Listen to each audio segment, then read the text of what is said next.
Let's ask for some advice on the difference between the top five. We'll ask Google's Gemini. That's a very sort of straightforward kind of AI. Ask Google's Gemini using the following prompt. I'm running a webinar on how mental health professionals can use AI. And I want to say about the relative strengths and weaknesses of Gemini, Claude, ChatGPT, Perplexity, and Copilot. Could you give me a not too long sentence on each? So that's not a bad prompt, I think.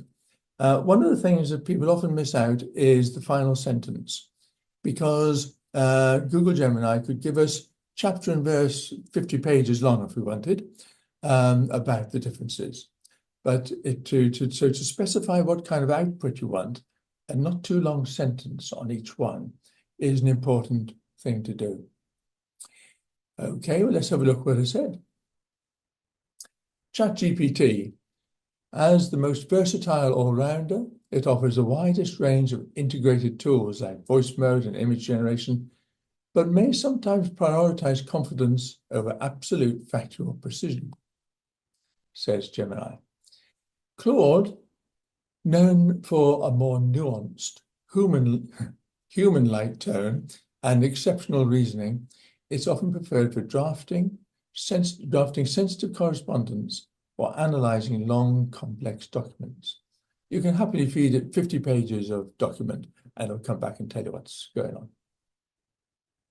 Gemini, that's the speaker, it excels at synthesizing information across the Google ecosystem and handling massive amounts of data at once.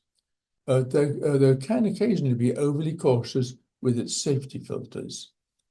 But that's a little bit like saying, sometimes I'm maybe a bit over modest, that's my major fault. I'm a bit too modest. So overly cautious with safety filters, that's kind of a good thing, really. And I shouldn't make sort of snide comments about Gemini, because Gemini is absolutely excellent, as are ChatGPT and Claude. And it'll give you a straight answer about ChatGPT and Claude, just as it does about itself. Perplexity, functioning more like a conversational search engine, it's the strongest for verifying information because it cites real-time web sources for every claim it makes. I think of Perplexity as a research assistant, and that's a good way to think of it, I think.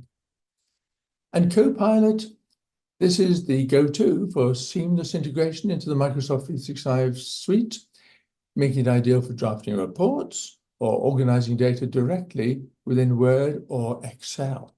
It'll generate Excel spreadsheets very nicely. So there we are.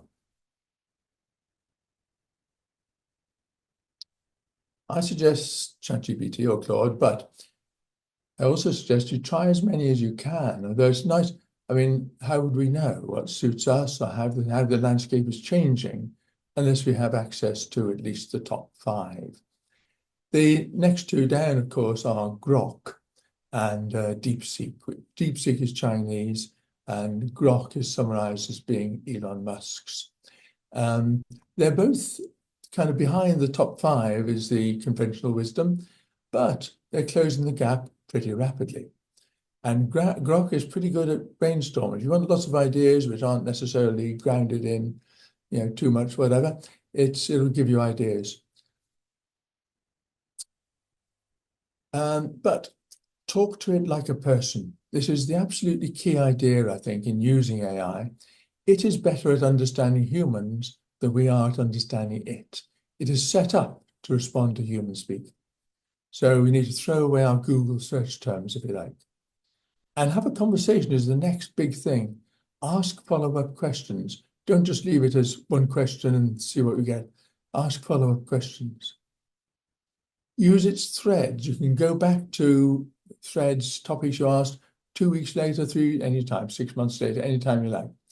And nurture its memory of you so it can provide the most relevant responses. And finally, ask it how you might use it.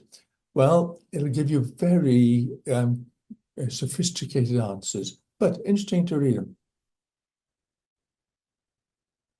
Cautions, confidentiality.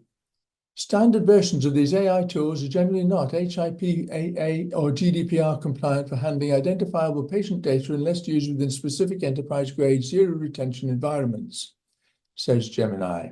I put it in quotes because that's exactly what Gemini said. So I asked Claude, what does that mean? He says it's fine to use anonymized case descriptions, hypothetical scenarios, or general clinical questions, but certainly anonymized case descriptions. Not fine to use real patient names, NHS numbers, dates of birth, case file details, or anything that could identify a specific individual, and that's the key bit, that last bit, isn't it? Cautions too, people say that AI gets things wrong. Well, of course it does. But there again, in one study of highly complex diagnostic cases, AI achieved an 85% accuracy compared with 20% for experienced physicians. And in the old days, somebody would have simply posted the reference for that and said, there we are. That demonstrates the patients are better off with AI than with clinicians. But now you can and should pop onto ChatGPT or Perplexity to ask about this and similar studies and find that generally the case is clinicians plus AI outperform either clinicians on their own or AI on its own. And that is a really good bottom line, I think.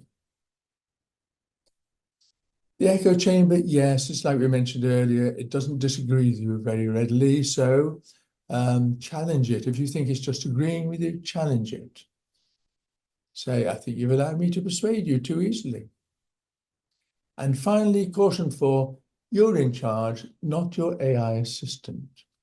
You can get as many ideas from AI as you want, but it's for you to judge the value or otherwise. It's always you who makes the decisions, not your AI assistant. It won't try to, but some people try to persuade it to. It's always the person who decides, not the machine. And I think the phrase, the AI assistant, is a good one. It makes it clear who's making the decisions and who's the assistant. So there we are, 5 AI systems in everyday use, and there's DeepSeek and Grok there as well. How to use it, what we've just said, and cautions, what we've just looked at. I'm hurrying up slightly, Ames, because we're past our deadline for moving on to our trauma moment. I know. I'm very tempted just to ask questions for the next 25 minutes, so you won't be able to do the nervous bit. But I'll going to do a couple of quick ones. There's some nice tips on note taking from in chat. Somebody suggested Heidi, and that's going down very well. Brilliant. So if you're interested in note taking, if you pop onto the chat, would you be able to discuss transparency of AI? Describe how you would discuss transparency of AI use with clients. Oh, I see. Yes. Yeah.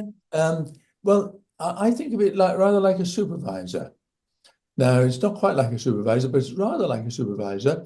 And when you're working with clients, we say, well, everything you tell me is confidential, except I do have to talk to a supervisor, in which case this, that, and the other.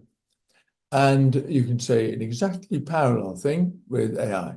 Everything we talk about is confidential, except I do often ask support from A, supervisor, and B, from certain AI programs, in which case it's all totally anonymized and so on. But I do that unless you say otherwise. Josephine has a nice point.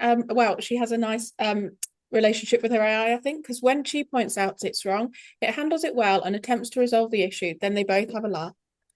So that's nice. Well, that's perfect, because you do talk to it like a person. I always say please and thank you, which prompts me to talk like a person. And it's perfect. Very good.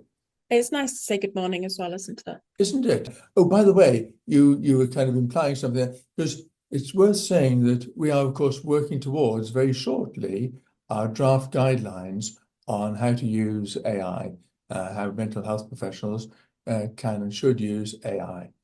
So if you want to bear that in mind and put your kind of contributions, if you like, in chat or even email them to us, that's excellent.